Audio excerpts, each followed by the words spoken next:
ज़ात का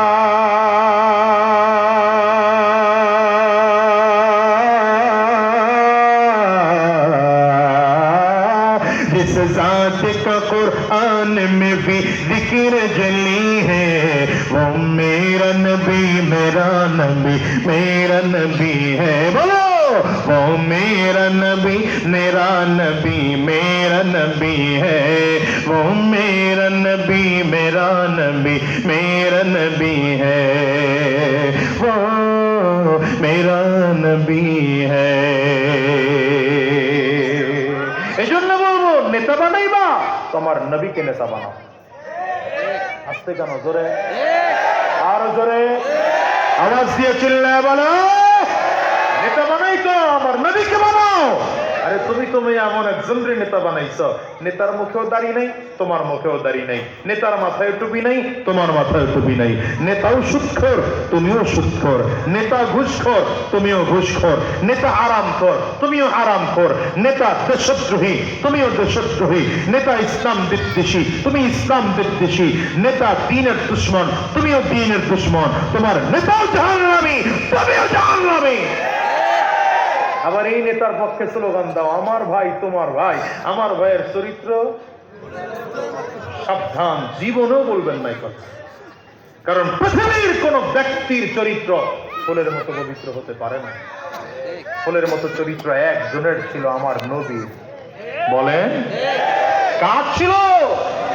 যার চরিত্রের সার্টিফিকেট আমার আল্লাহ নিজে দিয়েছেন। ওয়া ইন্নাকা লাআলা খুলুকিন আযীম।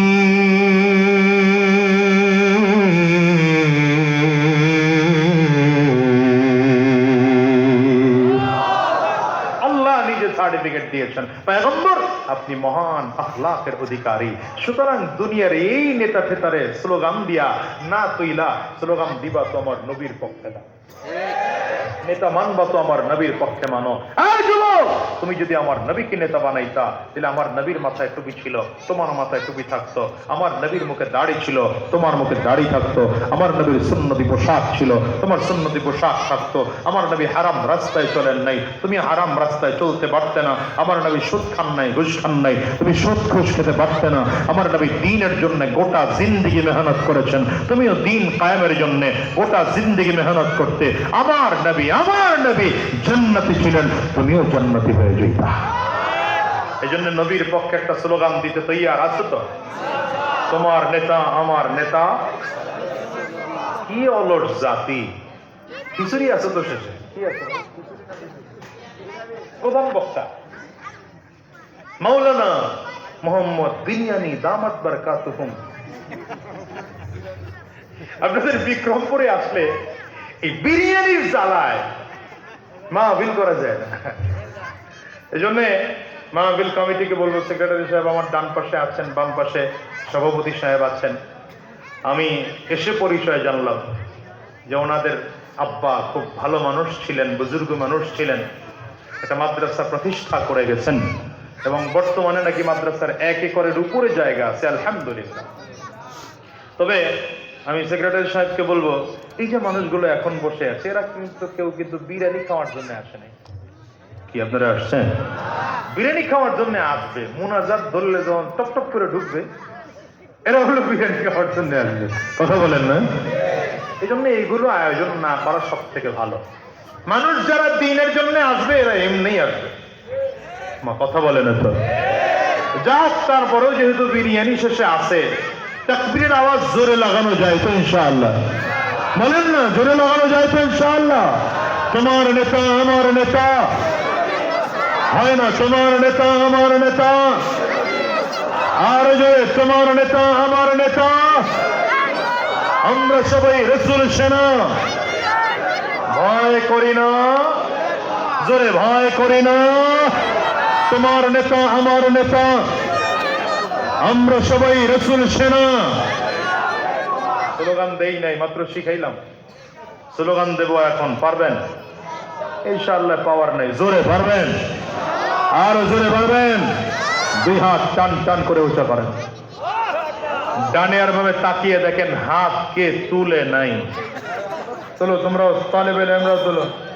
হ্যাঁ, স্টেজের একজনও বাদ থাকবেন না। প্যান্ডেলের কে বাদ আছে খালি জানে ভাবে তাকায় দেখবেন। হাত তুলতে বলেন, এরপরে যদি হাত না তুলে তাহলে মনে করবেন এটা জাতীয় অলস ফেডারেশনের প্রধান সদস্য। হাত তুলছে তো মাশাআল্লাহ, হাতগুলো মুঠ করেন, ঝাঁকি দেন, ঝাঁকি দেন, শরীরের মধ্যে একটা স্পিড আসুক। না ঝাঁকি দেন। এবার কণ্ঠের যতটুকু আওয়াজ আছে পুরোটা আওয়াজ ছেড়ে দিয়ে একটা তাকবীর হবে। মুসলমান রেডি হয় না? রেডি বলো না আরো জোরে, রেডি?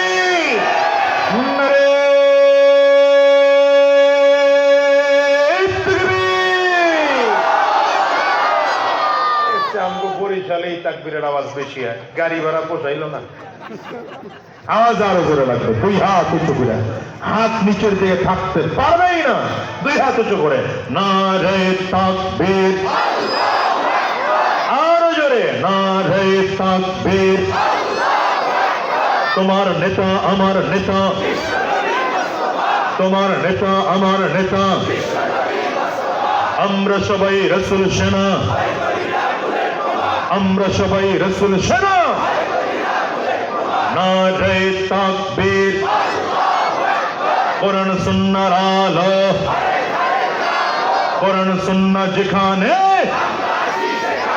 আলেম ওলামা যেখানে, পীর বুজুর্গ যেখানে, দিয়েছি তো রক্ত, দিয়েছি তো রক্ত,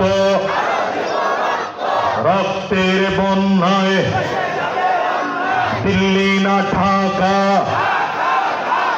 দিল্লি না ঢাকা, কালালি না রাজপথ। ঠিক আছে তো? আবার ইনশাআল্লাহর পাওয়ার কম লাগান, জোরে বলেন। তৈয়ার আছেন তো ইনশাআল্লাহ? ডাক আসলে নেমে যাবেন, কথা বলে না কেন? আমরা মুসলমান জাতি, রক্ত দেওয়া জাতি। 47 রক্ত দিয়েছি, ইংরেজরা এদেশ ছেড়ে পালাতে বাধ্য হয়েছে।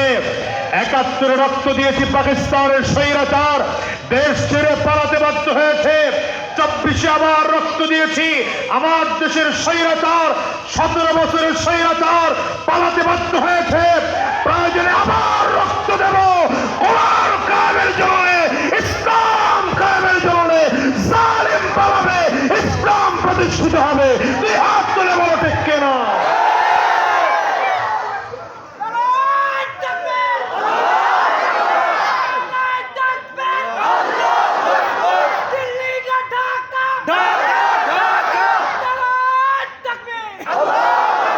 আল্লাহ কবুল করুন, বলেন আমিন। আর জোরে বলেন আমিন। রাগ করতেছেন? অসুবিধা হয়, সমস্যা হয়? টাইম বেশি হয়ে যেতেছে নাকি? 12:15 না 11:15 আছেন তো ইনশাআল্লাহ? কতক্ষণ আছেন? একটা পর্যন্ত। এইটা হলো সুন্দর উত্তর। আমি যতক্ষণ আছি আপনারা ততক্ষণ আছেন তো ইনশাআল্লাহ? জোরে বলেন। আল্লাহ কবুল করুন। হ্যাঁ না, আমি যে আয়াতে কারিমা তিলাওয়াত করেছি, আল্লাহ রাব্বুল আলামিন বলেন, ওমা খালাকতুল জিন্না ওয়াল ইনসা ইল্লা লিয়াবুদুন। আল্লাহ বলেন আমি জিন আর মানব এই দুইটা জাতিকে সৃষ্টি করেছি আমার গোলামের জন্য। বলেন কার গোলামের জন্য? গোটা দুনিয়াতে আল্লাহ কত মাখলুক বানিয়েছেন। রাইসুল মুফাসসিরিন আব্দুল্লাহ ইবনে আব্বাস রাদিয়াল্লাহু আনহু বলেন, আল্লাহ তাআলা দুনিয়ার মতো আরো 40,000 জগৎ সৃষ্টি করেছেন। দুনিয়ার মতো আরো কত জগৎ? আর কথা কয় না লোকগুলো, বলেন 40,000 জগৎ। প্রত্যেকটা জগতের মধ্যে সেই জগতে বসবাস করতে পারে এমন পর্যাপ্ত পরিমাণ মাখলুক আল্লাহ তাআলা বানায় রাখছেন। দুনিয়াতে যেমন অগণিত মাখলুক আছে, প্রত্যেক জগতের মধ্যে অগণিত মাখলুক আছে। আশ্চর্যের বিষয় হলো আল্লাহ তাআলা এই সব মাখলুকদের মধ্য থেকে মানুষ আর জিন এই দুই জাতিকে আল্লাহ তাআলা বানিয়েছেন একমাত্র তার গোলামের জন্য। আরো আশ্চর্যের খবর হলো সেই দুনিয়ার মানুষকে আল্লাহ তাআলা সব মাখলুকদের মধ্যে সব থেকে শ্রেষ্ঠ জাতি বলে ঘোষণা দিয়েছেন। এই জন্য আল্লাহ তাআলা বলেন, ওয়ালাকাদ কাররামনা বনি আদম ওয়ালাকাদ কাররামনা বানি আদম, দুনিয়ার মানুষেরা আমি আল্লাহ তাআলা মানব জাতিকে সবথেকে শ্রেষ্ঠ জাতি বলে ঘোষণা দিলাম। এই দুনিয়ার মধ্যে যদিও জিন আর মানব এই দুটি জাতিকে আল্লাহ তাআলা সৃষ্টি করেছেন তার গোলামের জন্য, কিন্তু দুনিয়াতে জিনদের থেকেও আল্লাহ তাআলা মানুষকে বেশি শক্তিশালী করে তৈরি করেছে। জিনদের থেকেও মানুষের শক্তি বেশি। কেন? দুই একটা উদাহরণ দিলে বুঝবেন। দেখেন, জিনদের থাকার জায়গা হলো হাম্মাম, বাথরুমে, বাথরুমে, বাইতুল খালাতে। কোথায়? কথা হয় না। আল্লাহ তাআলা যখন তার রহমতি কুদরতি দরবার থেকে বের করে দিলেন, একটু উঁচা করেন তো ভাই, মাইকলা ভাই।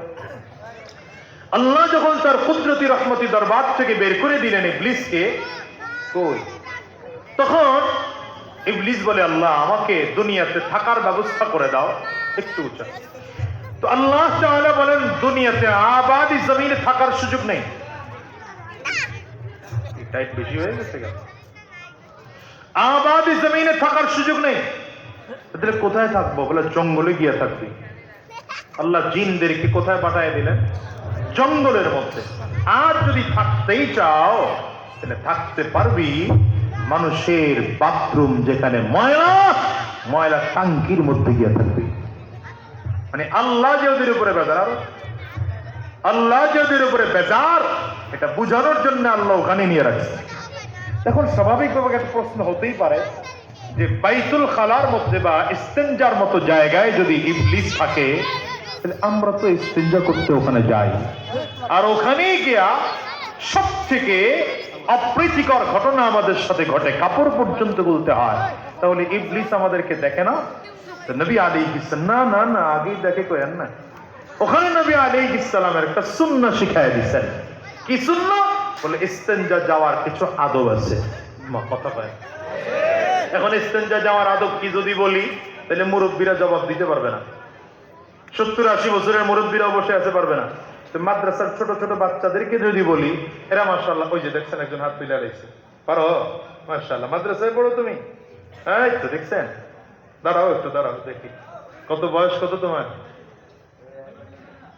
হ্যাঁ 11। মাশাআল্লাহ। না লাগবে না, লাগবে না, বলো বলো ইস্তেঞ্জার দোয়া বলো।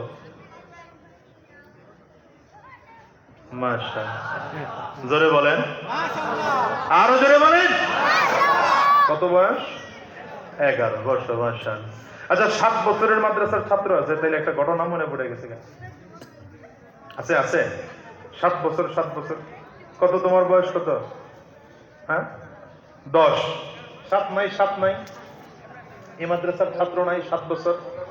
এই 7 বছর তুমি মাদ্রাসায় পড়ো, তুমি পারো ইস্তেঞ্জার দোয়া? হানজালা, হানজালা।